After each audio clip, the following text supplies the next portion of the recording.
അപ്പോൾ ഞങ്ങളെ ഒരു രാത്രി മീൻപിടുത്തത്തിലാണ്. ഒരു വീശുവല ഇട്ടിട്ട് ഒരു കുഴിയിലേക്കാണ് ഞങ്ങൾ മീൻ പിടിക്കാൻ പോയത്.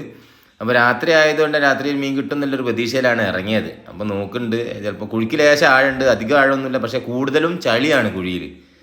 അതുകൊണ്ട് തന്നെ എന്താ സ്ഥിതി എന്നൊന്നും അറിയില്ല.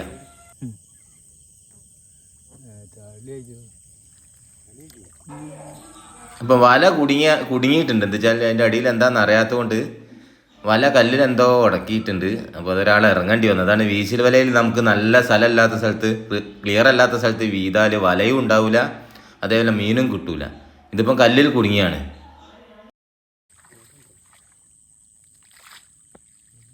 കാര്യമായിട്ടൊന്നും കാണുന്നില്ല. അപ്പോൾ അത് കാര്യമാണ്, വലിയ കാര്യം. ഇതങ്ങനെ വീശുവലയിൽ കിട്ടുന്നൊരു മീനല്ല, എങ്ങനെയോ കഷ്ടകാലത്തിന് കുടുങ്ങിപ്പോയതാണെന്നാണ് തോന്നുന്നത്. 2 കാര്യം മാത്രമേ ഉള്ളൂ കേട്ടോ. ഇത് നല്ല ടേസ്റ്റുള്ള മീനാണ്, പക്ഷേ നമുക്ക് പിടിച്ചാൽ കൈക്കൊക്കെ മുറി പറ്റാൻ ഭയങ്കര കിട്ടാനും എളുപ്പമല്ല. എന്ന് വെച്ചാൽ അങ്ങനെ വീശുവലയിലൊന്നും അങ്ങനെ കുടുങ്ങാത്തൊരു മീനാണ്. ചളിയിൽ ജീവിക്കുന്നൊരു മീനായതുകൊണ്ട് തന്നെ